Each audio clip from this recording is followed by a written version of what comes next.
بسم اللہ الرحمن الرحیم۔ یہ وہ دور تھا جب محبوب خدا تاجدار انبیاء حضرت محمد صلی اللہ علیہ وآلہ وسلم اپنی بچپن کی دل فریب اداؤں کے ساتھ مکہ کی سرزمین پر جلوہ افروز تھے۔ اس زمانے میں عرب میں دستور تھا کہ پیدائش کے بعد بچوں کو دیہات سے آنے والی دائیوں کے حوالے کر دیتے تھے تاکہ دیہات میں بچوں کی پرورش بہتر انداز میں ہو سکے اور وہ خالص مادری عربی زبان سیکھ لیں، اور اس خدمت کے عوض ان کو معاوضہ وغیرہ ادا کیا جاتا تھا۔ حلیمہ سعدیہ جب بچہ لینے کے لیے باقی دائیوں کے ساتھ پہنچیں تو صرف ایک یتیم بچہ ہی باقی رہ گیا تھا، جو کہ یتیم تو تھا مگر کسی کو کیا خبر کہ یہی تو یتیموں کا والی ہے۔ حلیمہ سعدیہ یہی بچہ لینے بی بی آمنہ کے گھر گئیں۔ حلیمہ نے جیسے ہی بچے کو دیکھا تو حسن و جمال دیکھ کر حیرت میں ڈوب گئیں۔ پیارے آقا صلی اللہ علیہ وآلہ وسلم سوئے ہوئے تھے۔ جو ہی حلیمہ سعدیہ نے پیارے آقا صلی اللہ علیہ وآلہ وسلم کے سینہ مبارک پر پیار سے ہاتھ رکھا تو آپ صلی اللہ علیہ وآلہ وسلم بند آنکھوں سے ہی مسکرائے اور آنکھیں کھول دیں۔ حلیمہ سعدیہ نے پیارے آقا صلی اللہ علیہ وآلہ وسلم کو اٹھایا اور واپس گھر کو چل دیں۔ آقا صلی اللہ علیہ وآلہ وسلم کا پہلا دن تھا۔ حضرت حلیمہ کے گھر شام کو جب بکریاں چر کے گھر واپس پلٹیں تو ان کے تھن بھرے ہوئے تھے، سارے برتن بھر گئے مگر دودھ تھا کہ ختم ہی نہیں ہو رہا تھا۔ یہ وہی بکریاں تھیں جو آج سے پہلے بہت کم دودھ دیا کرتی تھیں۔ عمر مبارک 8 ماہ ہوئی تو آپ صلی اللہ علیہ وآلہ وسلم نے باتیں کرنا شروع کر دیں۔ 9 ماہ کی عمر میں پیارے پیارے جملے بولنے شروع کر دیے۔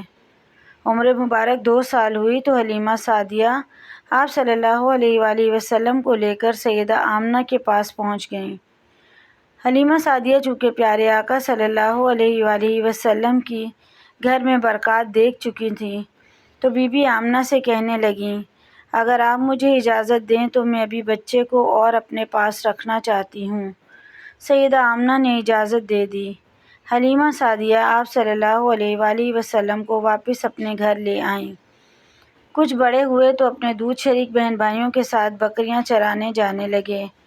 پھر کچھ ایسے واقعات رونما ہوئے۔ حضرت حلیمہ کو آپ صلی اللہ علیہ وآلہ وسلم کے نقصان کا ڈر ہوا۔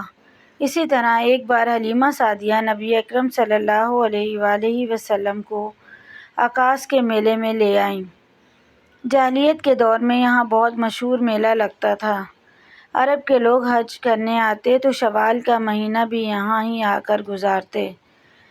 خوب کھیل تماشے ہوتے، اپنی بڑائیاں بیان کی جاتی اور بولیاں لگائی جاتی۔ آپ صلی اللہ علیہ وآلہ وسلم بچپن میں حضرت حلیمہ کے ساتھ اس میلے میں موجود تھے کہ کاہن کی نظر آپ صلی اللہ علیہ وآلہ وسلم پر پڑ گئی۔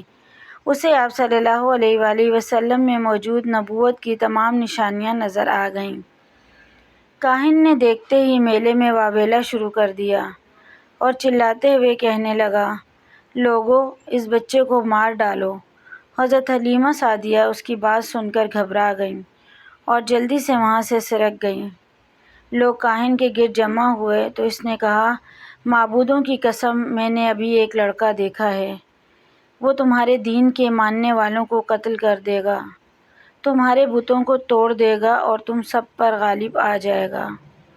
لوگ آپ صلی اللہ علیہ وآلہ وسلم کی تلاش میں دوڑے مگر ناکام رہے۔ یوں اللہ تعالیٰ نے پیارے آقا صلی اللہ علیہ وآلہ وسلم کی حفاظت فرمائی۔ ان تمام واقعات کے بعد حضرت حلیمہ نے پیارے آقا صلی اللہ علیہ وآلہ وسلم کو واپس کرنے کا فیصلہ کیا۔ واپس جاتے ہوئے راستے میں آپ کے پاس سے حبشہ کے عیسائیوں کی ایک جماعت گزری۔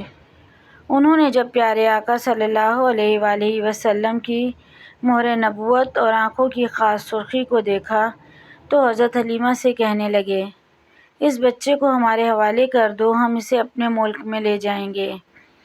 یہ بچہ پیغمبر اور بڑی شان والا ہے۔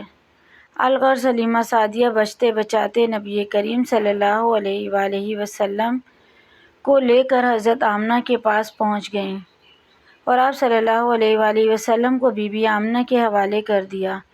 مزید ایسی ویڈیوز کے لیے چینل کو ضرور سبسکرائب کریں۔ ویڈیو پسند آئے تو لائک کریں۔